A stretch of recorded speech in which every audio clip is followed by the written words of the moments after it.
엄마, 다 네 로또 덕분이다. 당첨됐다며? 그 돈 내가 써야겠어. 뭐라고? 내가 왜 내 돈을? 평생 우리 힘들게 살게 해놓고 이제 와서 혼자 다 가지려고?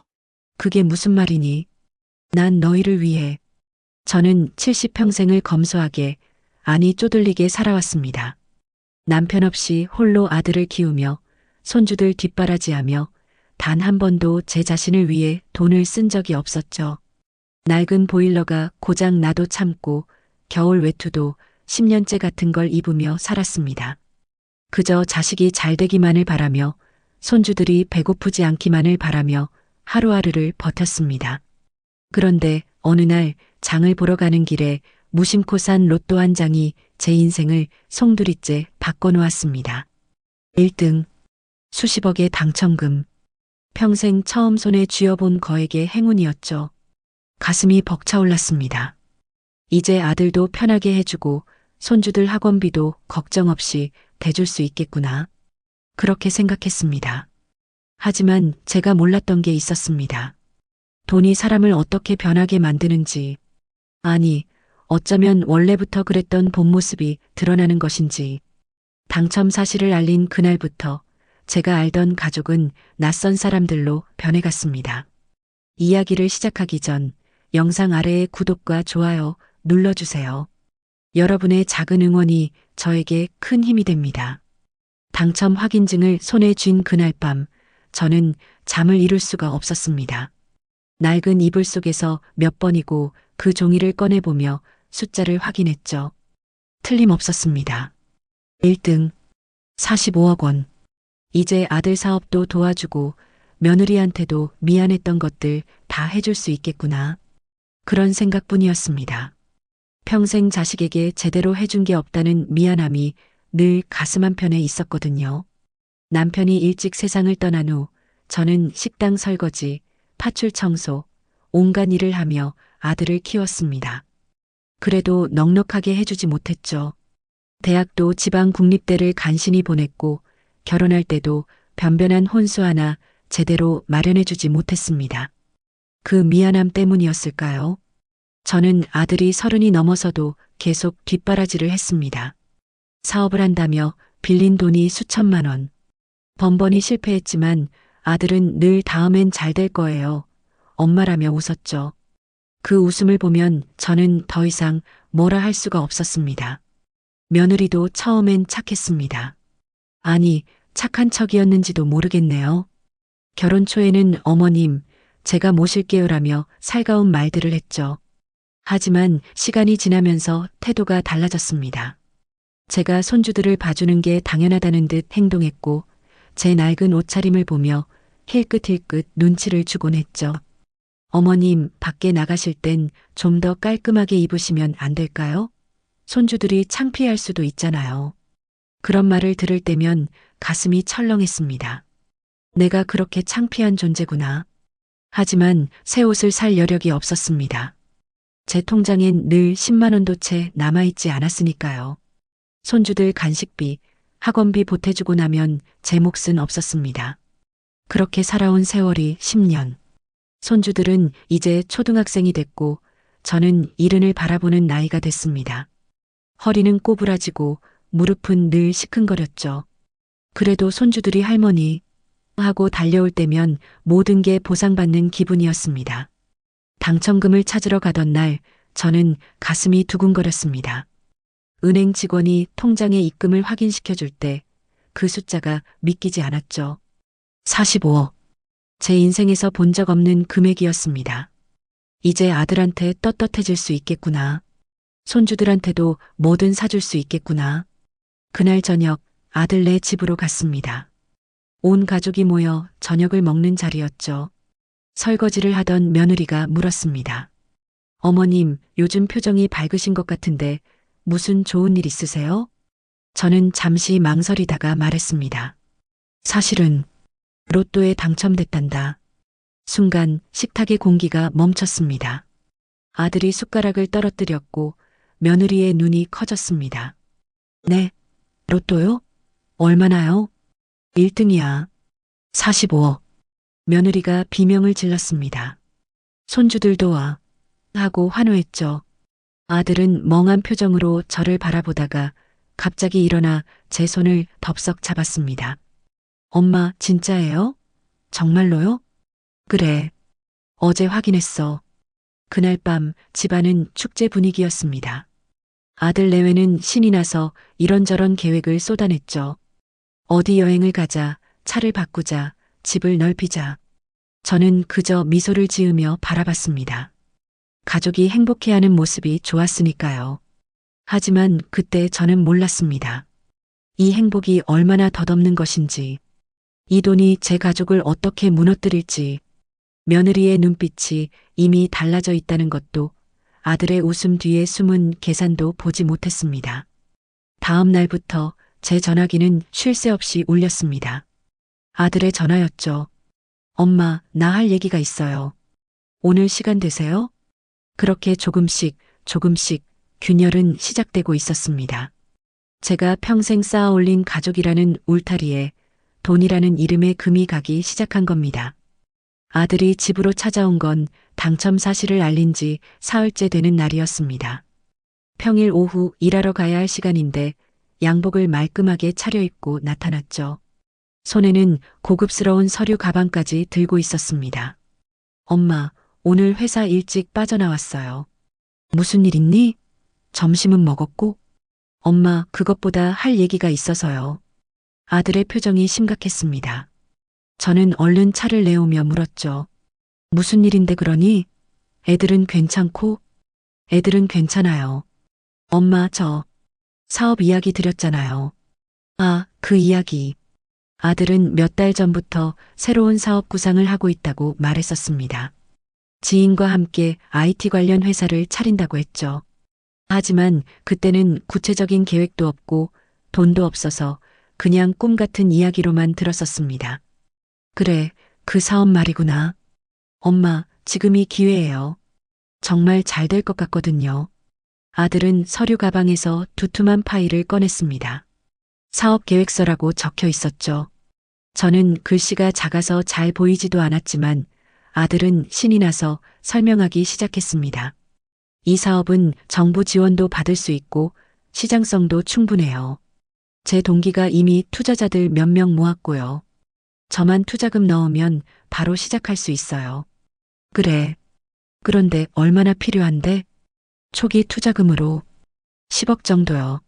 저는 차를 마시다가 손이 멈췄습니다. 10억? 제가 평생 모아도 모을 수 없는 돈이었습니다. 아니, 로또에 당첨됐지만 그래도 45억 중에 10억이라니. 적은 돈이 아니었죠. 10억이나? 엄마는 45억이나 있잖아요.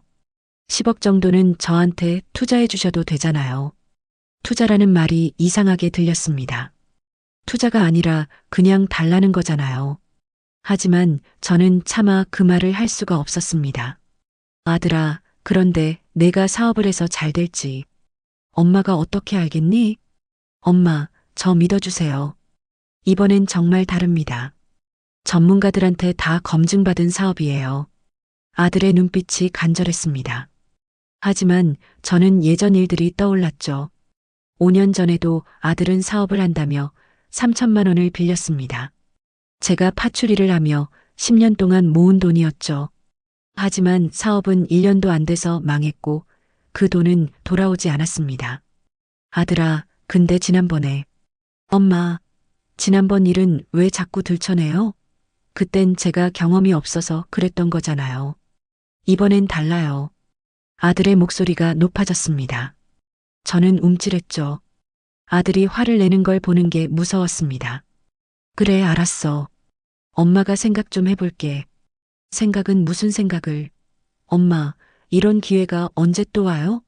지금 안 하면 다른 투자자들한테 다 빼앗긴다고요. 아들은 점점 흥분했습니다.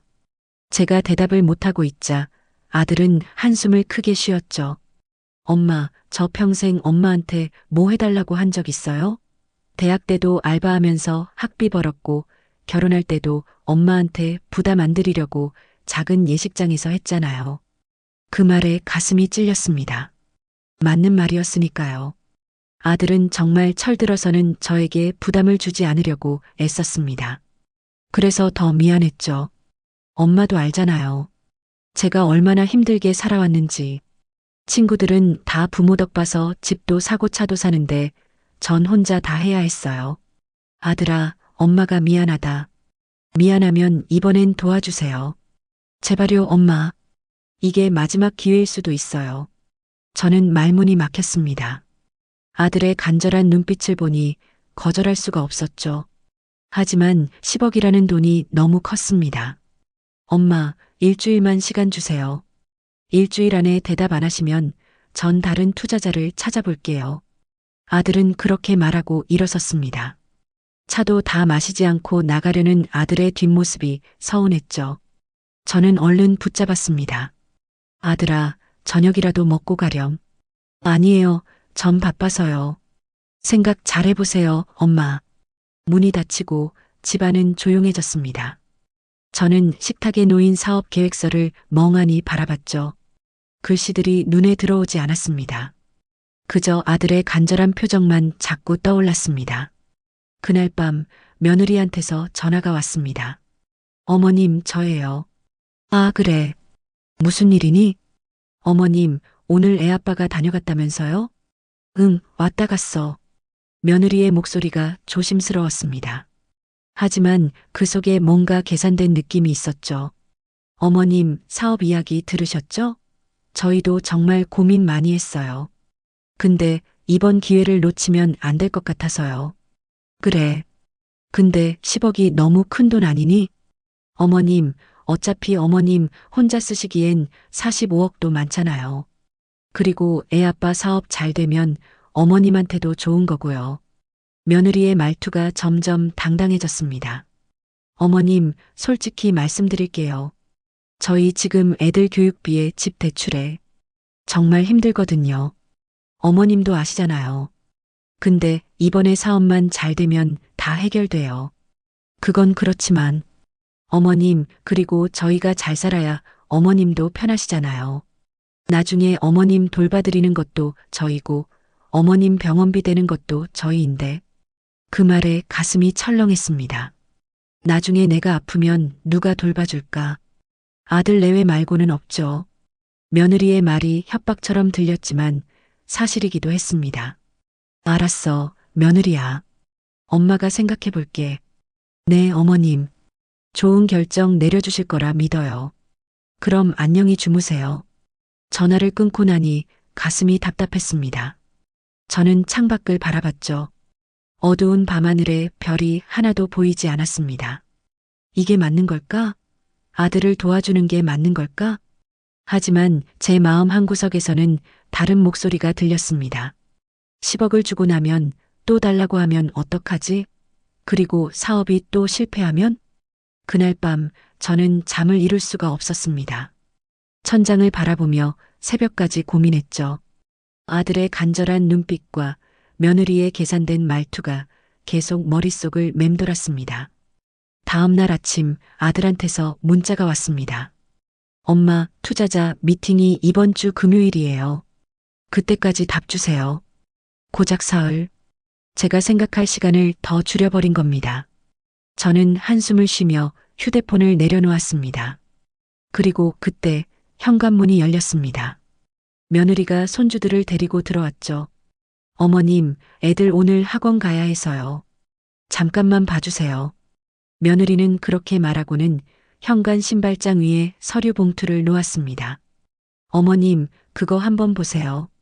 애아빠 사업계획서 더 자세한 거예요. 보시면 얼마나 좋은 사업인지 아실 거예요. 며느리는 웃으며 나갔습니다. 하지만 그 웃음이 왠지 차갑게 느껴졌죠. 저는 서류 봉투를 집어들었습니다. 무거웠습니다. 제 마음처럼 무거웠습니다. 며칠이 지났지만 저는 결정을 내리지 못했습니다. 10억이라는 돈이 너무 컸고 또 실패하면 어쩌나 하는 두려움이 컸으니까요. 하지만 아들 내외는 제게 생각할 시간을 주지 않았습니다. 목요일 저녁 아들이 며느리와 함께 집으로 찾아왔습니다. 이번엔 둘 다 표정이 굳어 있었죠. 어머님, 안녕하세요. 며느리의 인사가 평소와 달랐습니다. 차갑고 딱딱했죠. 아들도 소파에 앉자마자 바로 본론을 꺼냈습니다. 엄마, 내일이 마감이에요. 결정하셨어요? 아들아, 엄마가 아직도 생각 중이세요? 며칠을 드렸는데요. 아들의 목소리에 짜증이 섞여 있었습니다. 저는 움찔했죠. 엄마, 솔직히 이해가 안 돼요. 45억이나 있으면서 왜 10억을 못 주시는 거예요? 아들아, 그게 아니라 엄마가 걱정이 돼서 그래. 지난번에도 또 지난번 얘기예요?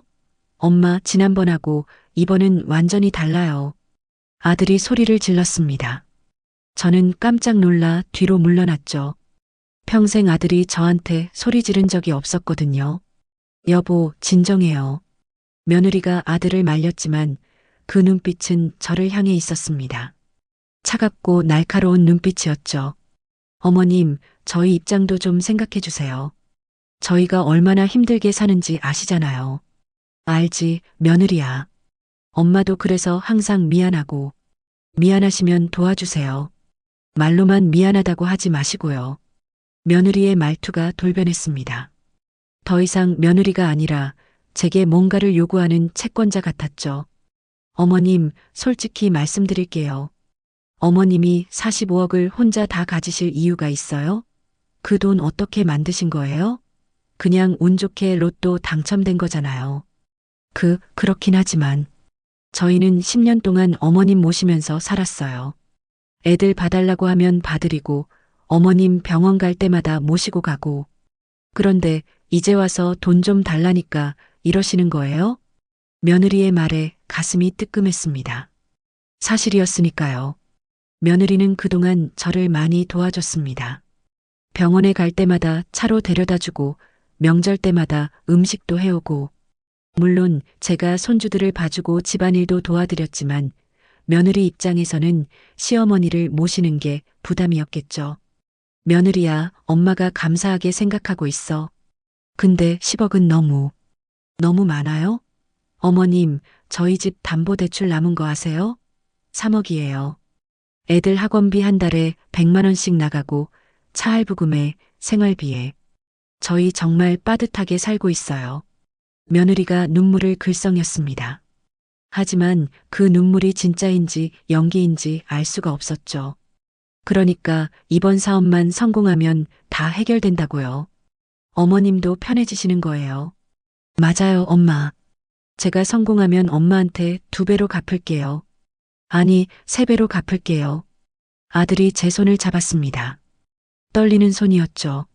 하지만 그 떨림이 간절함인지 초조함인지 알 수가 없었습니다. 엄마, 제발요. 이번 한 번만 믿어주세요. 저는 숨이 막혔습니다. 둘의 압박이 너무 강했죠. 하지만 저는 아직 확신이 서지 않았습니다. 아들아, 엄마가 며칠만 더. 며칠은 무슨 며칠이에요? 아들이 벌떡 일어났습니다. 얼굴이 새빨개져서는 소리를 질렀죠. 엄마는 정말 평생 우리 힘들게 살게 해놓고 이제 와서 돈까지 쥐고 계시려고 하는 거예요? 아들아, 그게 무슨 말이니? 무슨 말이긴요. 사실이잖아요. 엄마가 돈이 없어서 저 얼마나 창피했는지 아세요? 친구들은 다 부모님이 이것저것 해주는데 전 맨날 알바나 하고 아들의 말에 가슴이 찢어지는 것 같았습니다. 제가 그렇게 못난 엄마였나요? 저는 최선을 다했는데 아들은 그걸 원망하고 있었던 걸까요? 아들아, 엄마가 미안해. 엄마가 무능해서 미안해. 미안하면 이제라도 해주세요. 이제 돈 있잖아요. 며느리가 다시 끼어들었습니다. 어머님, 그리고 솔직히 말씀드리면요. 어머님, 혼자 45억 관리하시기 힘드시잖아요. 저희한테 맡기시는 게 나아요. 뭐? 어머님, 요즘 보이스피싱도 많고 어머님 같은 분들 타겟으로 사기치는 사람들 많거든요. 차라리 저희가 관리해드리는 게 그건 아니지, 며느리야. 그건 내 돈인데. 내 돈이요? 어머님, 나중에 어머님 돌아가시면 어차피 저희가 상속받을 돈 아니에요? 며느리의 말에 저는 말문이 막혔습니다. 돌아가시면? 저보고 빨리 죽으라는 소리처럼 들렸죠. 며느리야, 그게 무슨 말이니? 아, 죄송해요. 그런 뜻은 아니고요. 그냥 현실적인 얘기를 드린 거예요. 며느리는 미안한 기색도 없이 말했습니다. 아들도 거들었죠. 맞아요, 엄마. 어차피 저희 거 될 돈인데 지금 투자하시는 게 더 낫잖아요. 굴려야 돈이 불어나는 거예요. 저는 어이가 없었습니다. 제가 살아있는데 제 돈을 벌써 자기네 것으로 생각하다니. 하지만 말할 힘이 없었죠. 엄마, 내일 아침까지 대답해 주세요. 안 그러면 저 정말 다른 투자자 찾을 거예요. 아들은 그렇게 말하고 며느리와 함께 나가버렸습니다. 문이 쾅 닫히는 소리가 제 심장을 후벼 팠습니다. 저는 소파에 주저앉았습니다. 눈물이 흘러내렸죠. 이게 뭡니까? 제가 평생 키운 자식이 제게 이럴 수 있나요? 그날 밤 저는 또 잠을 이루지 못했습니다. 아들의 말들이 귓가에 맴돌았죠. 평생 우리 힘들게 살게 해놓고 어차피 저희 거 될 돈인데. 새벽 4시쯤 저는 일어나 찬물로 세수를 했습니다. 거울에 비친 제 얼굴이 늙고 초라해 보였죠. 주름투성이 얼굴에 헝클어진 머리. 이게 바로 저였습니다. 평생 자식만 바라보고 산 여자. 그때 휴대폰이 울렸습니다. 며느리 언니한테서 온 문자였습니다. 며느리 언니와는 몇 번 만난 적이 있었죠. 어머님, 저예요. 동생한테 들었어요. 어머님, 동생네 정말 힘들어요. 저도 도와주고 싶은데 제 형편도 어려워서 어머님이 좀 도와주시면 안 될까요? 동생이 요즘 스트레스 때문에 많이 아파요. 며느리 친정 식구들까지 나섰습니다. 저를 완전히 포위한 거죠. 사방에서 압박이 들어왔습니다. 오전 10시 며느리 어머니한테서 전화가 왔습니다. 사돈댁, 저예요. 우리 사위 사업권 들었어요. 사돈댁, 자식 잘 되는 거 보는 게 부모 낙 아니겠어요? 우리 사위 이번엔 꼭 성공할 거예요. 좀 도와주세요. 사돈댁, 그게. 사돈댁도 아시잖아요. 우리 딸이 시집와서 얼마나 고생했는지. 10년 동안 시어머니 모시고 애들 키우고 이제 좀 잘 살아야 하지 않겠어요? 며느리 어머니의 말투도 압박적이었습니다. 저는 전화를 끊고 나서 정신이 하나도 없었죠. 오후 2시, 이번엔 아들 친구한테서 전화가 왔습니다. 어머니, 저 민수 친구 재훈이에요. 어머니, 민수 사업 정말 좋은 사업이에요. 제가 전문가인데 봤더니 완전 대박 아이템이더라고요. 어머니, 민수 이번엔 꼭 도와주세요. 도대체 아들이 몇 명한테 말한 거죠? 온 동네 사람들이 다 아는 것 같았습니다. 저는 점점 숨이 막혔습니다. 저녁 7시 아들한테서 마지막 전화가 왔습니다. 엄마 결정하셨어요? 아들아, 엄마 간단해요. 예스 아니면 노. 둘 중 하나만 말씀해 주세요. 아들의 목소리가 차갑게 식어 있었습니다. 제가 알던 따뜻한 아들이 아니었죠. 엄마가 아직 알겠어요. 엄마가 날 믿지 않으신다는 거네요. 평생 저 키우신 게 이렇게 후회되세요? 아니야, 아들아. 그게 아니라. 됐어요, 엄마. 이제 알겠어요. 엄마는 저보다 돈이 더 중요하신 거죠. 아들아. 뚜마이너스. 전화가 끊어졌습니다. 저는 다시 전화를 걸었지만 아들은 받지 않았습니다. 문자를 보냈지만 답이 없었죠. 저는 그날 밤 바닥에 주저앉아 엉엉 울었습니다. 이게 뭡니까? 제가 평생 희생해서 키운 자식이 저를 이렇게 몰아붙여도 되는 건가요? 45억이라는 돈이 저를 이렇게 불행하게 만들 줄 누가 알았겠습니까? 하지만 그때 현관문이 열렸습니다. 큰 손주 지호가 학원에서 돌아온 거였죠. 할머니, 왜 우세요? 지호가 제 곁에 앉았습니다. 10살 배기 아이가 제 등을 토닥이며 말했죠. 할머니, 괜찮아요. 울지 마세요. 그 순간 저는 깨달았습니다. 제가 지켜야 할 건 욕심 많은 아들이 아니라 순수한 이 아이라는 걸. 저는 지호를 꼭 안았습니다. 그리고 결심했습니다. 더 이상 휘둘리지 않겠다고. 다음 날 아침 저는 일찍 일어나 세수를 하고 제일 깨끗한 옷을 꺼내 입었습니다. 거울을 보니 여전히 늙은 얼굴이었지만 눈빛만큼은 달랐죠. 더 이상 흔들리지 않겠다는 결심이 서 있었습니다. 오전 9시 저는 은행으로 향했습니다. 아들한테 전화하기 전에 먼저 할 일이 있었거든요. 은행 창구 직원에게 말했습니다. 저 로또 당첨금 관리 상담 받고 싶은데요. 직원은 저를 VIP 상담실로 안내했습니다. 재무 상담사가 친절하게 웃으며 맞아줬죠. 어머님, 어떻게 도와드릴까요? 제가 당첨금을 좀 안전하게 관리하고 싶어서요. 그리고 손주 앞으로 장학금 같은 걸 만들 수 있나요? 상담사는 고개를 끄덕이며 여러 가지 방법을 설명해 줬습니다. 신탁, 재단 설립, 교육보험 등등. 저는 그 중에서 신탁을 선택했습니다. 손주들 앞으로 교육 신탁을 만들고 나머지는 사회복지재단에 기부하기로 했죠. 어머님, 좋은 결정이십니다. 서류 준비하시면 일주일 정도 소요됩니다. 일주일이요? 더 빨리 할 수 없나요? 급하신가요? 네, 좀 급해서요. 상담사는 잠시 생각하더니 말했습니다. 특급으로 처리하면 3일 안에 가능합니다. 다만 수수료가 좀 더 나갑니다. 괜찮아요.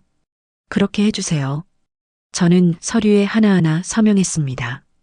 떨리는 손으로요. 하지만 이게 맞는 길이라고 확신했습니다. 아들에게 10억을 주는 것보다 손주들의 미래를 지켜주는 게 진짜 사랑이라고 생각했으니까요. 은행에서 나와 집으로 돌아오는 길 아들한테서 전화가 왔습니다. 엄마, 오늘 투자자 미팅이에요. 결정하셨죠? 아들아, 엄마가 할 말이 있어. 오늘 저녁에 집으로 와라. 며느리하고 같이. 왜요? 전화로 말하면 안 돼요? 아니다. 꼭 와야 해. 저는 단호하게 말하고 전화를 끊었습니다. 아들이 뭐라고 더 말하려 했지만 듣지 않았죠. 저녁 7시 아들 내외가 왔습니다. 두 사람 다 기대에 찬 표정이었죠. 10억을 준다고 생각한 모양이었습니다. 엄마, 그래서요? 결정하셨어요? 아들이 소파 끝에 걸터 앉으며 물었습니다. 며느리도 옆에 바짝 붙어 앉았죠. 그래, 엄마가 결정했다. 역시 엄마를 믿었어요. 그럼 10억? 아들아, 엄마는 안 줄 거다. 순간 거실이 조용해졌습니다. 아들의 얼굴이 굳었고 며느리가 벌떡 일어섰죠. 네, 뭐라고요? 미안하다. 엄마는 내 사업에 투자할 수 없어. 왜요? 왜 안 돼요? 아들의 목소리가 떨렸습니다. 분노인지 당황함인지 알 수 없는 떨림이었죠. 아들아, 엄마가 지난번 사업 실패를 잊을 수가 없구나. 3천만 원이 얼마나 큰 돈인 줄 아니? 그걸 1년도 안 돼서 날렸잖니. 그건 제가 경험이 없어서. 이번에도 마찬가지야. 내가 경험이 있니? 전문 지식이 있니? 그냥 친구 말만 믿고 덤비는 거잖니. 제 목소리가 점점 강해졌습니다. 평생 이렇게 아들한테 강하게 말해본 적이 없었죠. 어머님, 그래도 기회는 줘야죠. 아예 안 해보고 어떻게 아세요? 며느리가 목소리를 높였습니다. 며느리야, 엄마는 이미 기회를 줬어. 지난번에. 하지만 결과는 실패였지. 그럼 어머님은 평생 그 일을 들먹이실 거예요? 한번 실패했다고 영원히 믿지 않으실 거예요? 믿고 안 믿고의 문제가 아니야. 엄마는 이 돈을 다른 데 쓰기로 결정했어. 다른데요? 어디요? 아들이 불안한 표정으로 물었습니다. 지호하고 민지 교육 신탁을 만들었어. 그리고 나머지는 사회복지재단에 기부하기로 했지. 뭐라고요? 며느리가 비명을 질렀습니다. 얼굴이 새하얗게 질렸죠. 어머님, 지금 정신이 있으세요? 자기 자식한테는 한 푼도 안 주고 남한테 기부를 한다고요? 자식한테 안 주는 게 아니야. 손주들한테 주는 거지. 지호하고 민지가 대학 갈 때까지, 아니 대학원 갈 때까지 학비 걱정 없도록 만들어뒀어. 그건 우리가 알아서 할 일이에요. 어머님이 나서실 일이 아니고요. 며느리의 목소리가 갈라졌습니다. 분노로 온몸이 떨리고 있었죠. 엄마, 이게 무슨 짓이에요? 제 사업은 생각도 안 하시고 그냥 돈을 남한테 뿌리신다고요? 아들아, 이게 남이니? 재단에 기부하면 정말 어려운 사람들이 도움을 받아. 엄마가 평생 가난하게 살아봤으니까 알아. 그 돈이 얼마나 절실한지. 그럼 저희는요? 저희는 안 어려워요? 집 대출에, 애들 학원비에, 저희 진짜 힘들거든요. 아들이 소리를 질렀습니다. 하지만 저는 흔들리지 않았습니다. 아들아, 너희는 벌이가 있잖니. 둘 다 직장 다니고 집도 있고 그 정도면 충분히 잘 사는 거야. 충분히요? 남들은 다 강남 아파트 사는데 우린 경기도 변두리에 살아요. 남들은 다 외제차 타는데 우린 국산차 타고요. 그게 뭐가 문제니? 남들과 비교하면 끝이 없어. 내가 가진 걸 감사하게 생각해야지. 감사하게요? 어머님이 평생 못 해주신 거 투성이인데 지금 감사하라고요? 며느리의 말에 가슴이 뜨끔했습니다. 하지만 저는 참았죠. 미안하다, 며느리야. 엄마가 못난 시어머니인 건 맞아. 하지만 이번만큼은 엄마 뜻대로 하게 해다오. 뜻대로요? 어머님 맘대로 다 하시겠다는 거예요? 그래, 이건 내 돈이니까. 내가 어떻게 쓸지는 내가 정하는 거야. 그 말에 아들이 벌떡 일어났습니다. 좋아요. 그럼 저희도 마음대로 하겠습니다. 아들아, 무슨 소리니? 이제 끝이에요, 엄마. 저희 엄마 안 모실 겁니다. 손주들도 엄마한테 안 맡길 거고요. 아들의 말에 심장이 철렁 내려앉았습니다. 손주들을 못 본다고요? 아들아, 그게 무슨 말이니? 당연하죠. 저희한테 돈 한 푼 안 주실 거면서 손주들은 봐달라고요? 말이 돼요? 며느리가 비웃으며 말했습니다. 어머님은 이제 혼자 사세요. 저희 도움 없이. 돈이 그렇게 중요하시면 돈하고 사시라고요. 며느리는 가방을 집어들고 현관으로 향했습니다. 아들도 따라 나섰죠. 아들아, 잠깐만. 엄마, 후회하실 거예요. 나중에 아프시고 외로우실 때 저희 찾지 마세요. 문이 쾅 닫혔습니다. 저는 그 자리에 멍하니 서 있었죠. 가슴이 무너지는 것 같았습니다. 손주들을 못 본다니. 지호와 민지를 못 본다니. 그 아이들이 할머니 하고 달려오는 모습을, 제 무릎에 안겨 재롱 떠는 모습을 다시는 못 본다니. 저는 소파에 주저앉았습니다. 눈물이 주르륵 흘러내렸죠. 하지만 동시에 이상한 감정도 들었습니다. 후련함이랄까요? 더 이상 눈치 보지 않아도 된다는, 더 이상 휘둘리지 않아도 된다는 안도감 같은 것. 그날 밤 저는 오랜만에 깊은 잠을 잤습니다. 눈물로 범벅이 된 얼굴로요. 하지만 그 잠은 평온했습니다. 다음 날 아들한테서 장문의 문자가 왔습니다. 엄마가 저한테 이럴 수 있어요? 평생 저 하나 키우신다고 고생하셨다면서 이제 와서 저는 버리시는 거예요? 엄마, 저 정말 실망했어요. 이제 영 끊겠습니다. 다신 연락하지 마세요. 저는 문자를 읽고 또 읽었습니다. 가슴이 아팠지만 답장을 보내지 않았습니다. 보낼 말이 없었거든요. 며칠 후 은행에서 연락이 왔습니다. 신탁과 기부 처리가 모두 완료됐다고요. 저는 서류를 받아들고 한숨을 쉬었습니다. 이제 됐어. 이제 손주들은 걱정 없어. 하지만 집은 너무 조용했습니다. 예전엔 손주들이 와서 시끄럽게 놀았는데 이젠 아무 소리도 들리지 않았죠. 일주일이 지났습니다. 아들한테서 아무 연락이 없었습니다. 며느리도 손주들도 보이지 않았죠. 저는 하루하루를 혼자 보냈습니다. 어느 날 저녁 마트에서 장을 보고 돌아오는 길이었습니다. 놀이터에서 아이들 웃음소리가 들렸죠. 가까이 가보니 지호와 민지가 놀고 있었습니다. 할머니, 지호가 저를 발견하고 달려왔습니다. 민지도 뒤따라왔죠. 저는 두 아이를 꼭 안았습니다. 지호야, 민지야. 할머니 보고 싶었니? 네, 할머니. 엄마가 할머니 집에 가지 말래요. 왜요? 그때 며느리가 달려왔습니다. 애들아, 엄마가 뭐라고 했어? 할머니한테 가지 말라고 했지. 며느리는 아이들 손을 잡아 끌었습니다. 지호가 울먹이며 말했죠. 엄마, 난 할머니 보고 싶은데. 안 돼. 할머니는 나쁜 사람이야. 며느리의 말에 가슴이 찢어졌습니다. 제가 나쁜 사람이라고요? 며느리야, 제발. 아이들만은. 어머님이 선택하신 거잖아요. 돈을 선택하셨으니까 손주들은 포기하세요. 며느리는 아이들을 데리고 가버렸습니다. 지호와 민지가 뒤돌아보며 울고 있었지만 저는 다가갈 수 없었죠. 저는 그 자리에 멍하니 서서 아이들이 사라지는 모습을 바라봤습니다. 가슴이 미어지는 것 같았습니다. 하지만 돌아설 수는 없었습니다. 이미 결정을 내렸으니까요. 집으로 돌아와 저는 식탁에 앉았습니다. 혼자서 조용한 집에서 그리고 생각했습니다. 내가 한 게 맞는 걸까? 답은 알 수 없었습니다. 하지만 한 가지는 확실했죠. 더 이상 아들의 욕심에 휘둘리지 않는다는 것.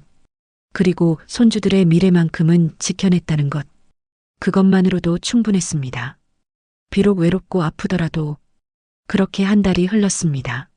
아들한테서는 여전히 아무 연락이 없었고 손주들도 볼 수 없었죠. 저는 혼자서 하루하루를 보냈습니다. 아침에 일어나 밥을 짓고 낡은 집을 청소하고 저녁이 되면 텔레비전을 보다가 잠들었습니다. 외로웠습니다. 정말 외로웠죠. 하지만 동시에 이상하게 마음이 가벼웠습니다. 더 이상 눈치 볼 필요가 없었고 누군가의 요구에 시달리지 않아도 됐으니까요. 어느 날 아침 사회복지재단에서 연락이 왔습니다. 어머님께서 기부하신 금액으로 장학사업을 시작했습니다. 정말 감사드립니다. 혹시 시간 되시면 수혜 학생들을 만나보시겠어요? 저는 잠시 망설이다가 그러겠다고 대답했습니다. 집에만 있으니 우울한 생각만 들었거든요. 재단 사무실에 갔더니 10명 정도의 학생들이 앉아 있었습니다. 다들 어려운 형편이지만 공부를 열심히 하는 아이들이라고 했죠. 한 학생이 일어나 인사했습니다. 할머니, 감사합니다. 저는 편모 가정에서 자랐는데 대학 등록금이 없어서 포기할 뻔했어요. 근데 이 장학금 덕분에 꿈을 이룰 수 있게 됐어요. 그 말에 눈물이 났습니다. 제가 한 일이 누군가에게는 이렇게 큰 의미가 되는구나. 그 생각을 하니 가슴이 뭉클했죠. 다른 학생도 말했습니다. 저는 아버지가 사고로 돌아가시고 어머니 혼자 저희 3남매를 키우셨어요. 어머니가 새벽부터 밤늦게까지 일하시는 걸 보면서 제가 공부를 포기해야 하나 고민했었어요. 근데 할머니 덕분에 계속할 수 있게 됐습니다. 저는 학생들 한 명 한 명과 이야기를 나눴습니다. 그들의 사연을 들으면서 제가 한 선택이 틀리지 않았다는 확신이 들었죠. 비록 아들은 저를 원망할지 몰라도 이 아이들에게는 희망을 준 거니까요. 재단에서 돌아오는 길 마음이 한결 가벼워졌습니다. 그래, 이게 맞아. 내가 한 게 맞는 거야. 혼자 중얼거리며 걸었죠. 그런데 집 앞에 다다르자 현관 앞에 누군가 앉아 있는 게 보였습니다. 가까이 가보니 지호였습니다. 혼자 앉아서 울고 있었죠. 지호야, 왜 여기 혼자 있니? 할머니. 지호가 저를 보더니 와락 안겼습니다. 온몸으로 울었죠. 할머니, 보고 싶었어요. 너무 보고 싶었어요. 엄마는? 엄마가 알아? 몰래 왔어요. 엄마가 할머니 집까지 말라고 했는데 저는 할머니 보고 싶어서 저는 지호를 꼭 안았습니다. 이 아이가 얼마나 보고 싶었는지, 한 달 동안 얼마나 그리웠는지. 지호야, 들어가자. 할머니가 맛있는 거 해줄게. 집에 들어가 지호가 좋아하는 계란 프라이와 김치볶음밥을 해줬습니다. 지호는 허겁지겁 먹으면서도 계속 눈물을 훔쳤죠. 할머니, 왜 우리 집에 안 오세요? 엄마가 할머니는 나쁜 사람이래요. 근데 저는 그게 이해가 안 돼요. 할머니는 착한데. 지호야, 할머니는 나쁜 사람이 아니야. 다만 어른들 사정이 좀 복잡해서 그래. 할머니, 저는 할머니가 좋아요. 엄마 아빠보다 할머니가 더 좋아요. 그 말에 눈물이 또 났습니다. 이 순수한 아이의 마음이 너무 고마웠죠. 할머니, 저 있잖아요. 커서 돈 많이 벌어서 할머니한테 드릴 거예요. 그러니까 할머니 슬퍼하지 마세요. 그래, 고맙다 지호야. 할머니는 내가 건강하게 자라주는 것만으로도 충분해. 지호와 함께 오후 시간을 보냈습니다. 딱지치기도 하고 숨바꼭질도 했죠. 오랜만에 웃었습니다. 진심으로 행복했습니다. 하지만 해가 지자 지호를 돌려보내야 했습니다. 지호야, 이제 집에 가야지. 엄마가 걱정하시겠다. 할머니, 저 좀 더 있으면 안 돼요? 안 돼, 지호야. 엄마한테 혼나. 지호를 데리고 집 앞까지 갔습니다. 그리고 꼭 안아주며 말했죠. 지호야, 할머니는 너를 사랑해. 비록 자주 못 봐도 할머니 마음속에는 항상 내가 있어. 저도 할머니 사랑해요. 지호가 뛰어가는 모습을 보며 저는 눈물을 닦았습니다. 슬프면서도 행복했죠. 손주가 저를 찾아와 준 것만으로도 감사했습니다. 그날 밤 며느리한테서 전화가 왔습니다. 어머님, 지호가 어머님 집에 갔었다면서요? 응, 왔다 갔어. 어머님, 제발 애들한테 연락하지 마세요. 혼란스러워 하잖아요. 며느리야, 지호가 먼저 찾아온 거야. 내가 부른 게 아니야. 그래도요. 어머님이 문 열어주지 말았어야죠. 며느리의 목소리가 날카로웠습니다. 며느리야, 손주들은 내 죄가 없잖니. 아무리 우리가 사이가 안 좋아도 아이들까지 막는 건 어머님이 돈을 선택하셨잖아요. 그럼 그 결과도 감수하셔야죠. 다시는 애들 만나지 마세요. 안 그러면 법적으로 조치 취하겠습니다. 며느리는 일방적으로 전화를 끊어버렸습니다. 저는 휴대폰을 내려놓고 한숨을 쉬었죠. 법적 조치라니. 손주를 보는 것도 죄가 되나? 가슴이 답답했습니다. 하지만 어쩔 수 없었죠. 며느리가 그렇게 나온다면 저는 물러설 수밖에 없었습니다. 2달이 더 지났습니다. 그 사이 저는 새로운 일상을 만들어갔습니다. 재단 봉사 활동에 나가고 동네 경로당에도 다니기 시작했죠. 혼자 사는 게 외롭긴 했지만 나름 괜찮았습니다. 어느 날 마트에서 장을 보는데 아들을 마주쳤습니다. 3달 만에 보는 얼굴이었죠. 아들은 많이 야위어 있었습니다. 아들아. 아들은 저를 보더니 고개를 돌렸습니다. 그리고 그냥 지나쳐갔죠. 인사도 없이. 저는 그 자리에 멍하니 서 있었습니다. 내가 낳은 자식인데 저렇게 낯선 사람처럼 지나쳐도 되는 건가? 가슴이 아팠습니다. 하지만 동시에 이런 생각도 들었죠. 이게 맞는 거야. 자식이 독립하는 거야. 더 이상 엄마한테 기대지 않고 혼자 서는 거야. 집으로 돌아와 저는 낡은 부엌에서 혼자 밥을 지었습니다. 예전에는 식구가 많아서 큰 냄비를 썼는데 이제는 작은 냄비로 충분했죠. 밥 한 공기, 김치, 계란 프라이. 그게 제 저녁이었습니다. 밥을 먹으며 창밖을 바라봤습니다. 해가 지고 있었죠. 노을이 아름다웠습니다. 예전에는 노을을 볼 여유가 없었는데 이제는 이렇게 여유롭게 바라볼 수 있게 됐습니다. 그래, 이게 내 인생이야. 이제 내 삶을 사는 거야. 더 이상 자식의 눈치를 보지 않아도 됐습니다. 더 이상 며느리의 비위를 맞추지 않아도 됐죠. 물론 손주들을 못 보는 게 서러웠지만 그 아이들의 미래만큼은 제가 지켜뒀으니 마음이 놓였습니다. 저녁을 먹고 설거지를 하고 텔레비전을 켰습니다. 뉴스에서 로또 당첨자 이야기가 나오더군요. 당첨금을 받고 행복해하는 사람의 모습이 나왔죠. 행복하겠지. 아직은. 하지만 돈이 가져다 주는 게 행복만은 아니야. 저는 그 사실을 너무나 뼈저리게 배웠습니다. 45억이라는 돈이 제 가족을 무너뜨렸고 제 인생을 송두리째 바꿔놨죠. 하지만 동시에 깨달음도 줬습니다. 진짜 중요한 건 돈이 아니라는 것. 진짜 중요한 건 내 삶을 내가 주도하는 것이라는 것.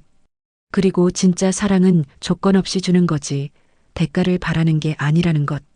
밤이 깊어갔습니다. 저는 낡은 이불을 펴고 누웠죠. 혼자 누운 침대는 넓고 쓸쓸했습니다. 하지만 마음만큼은 평온했습니다. 아들아, 며느리야, 그리고 지호야, 민지야.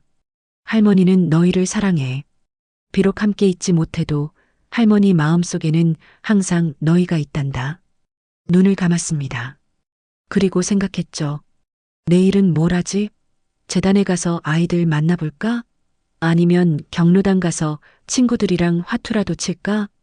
내일을 생각하니 조금 설레었습니다.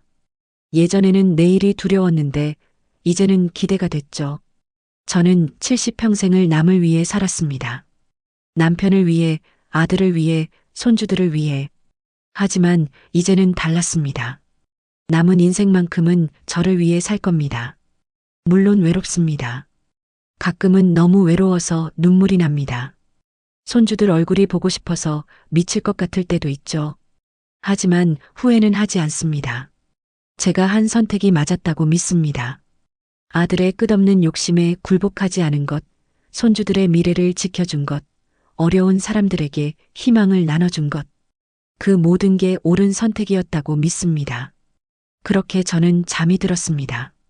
낡은 집, 낡은 이불 속에서. 하지만 제 마음만큼은 자유로웠습니다. 다음 날 아침 햇살이 방 안으로 들어왔습니다. 저는 기지개를 켜며 일어났죠. 부엌으로 가서 물을 끓이고 간단한 아침을 차렸습니다. 밥을 먹으며 문득 거울을 봤습니다. 주름 가득한 얼굴이 보였죠. 하지만 그 눈빛만큼은 달랐습니다. 예전처럼 불안하거나 두려운 눈빛이 아니었습니다.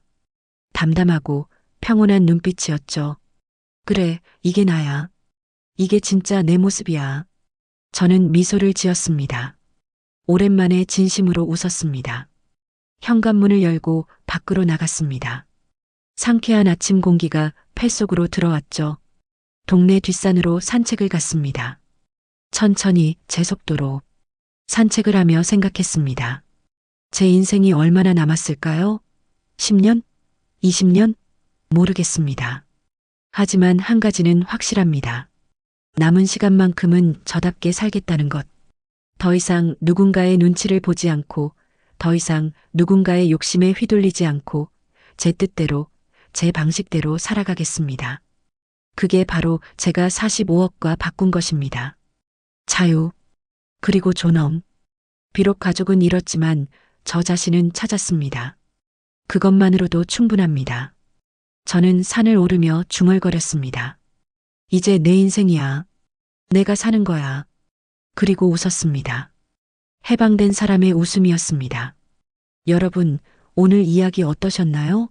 앞으로도 진짜 인생 이야기, 진한 감동의 순간들을 전해드릴 환갑 오디오가 함께하겠습니다. 영상이 마음에 드셨다면 구독과 좋아요 버튼을 꼭 눌러주세요. 알림 설정까지 해두시면 더 많은 삶의 이야기와 지혜를 가장 먼저 받아보실 수 있습니다. 따뜻한 마음으로 10년은 더 젊게, 20년은 더 행복하게 사는 그날까지 환갑 오디오였습니다. 감사합니다.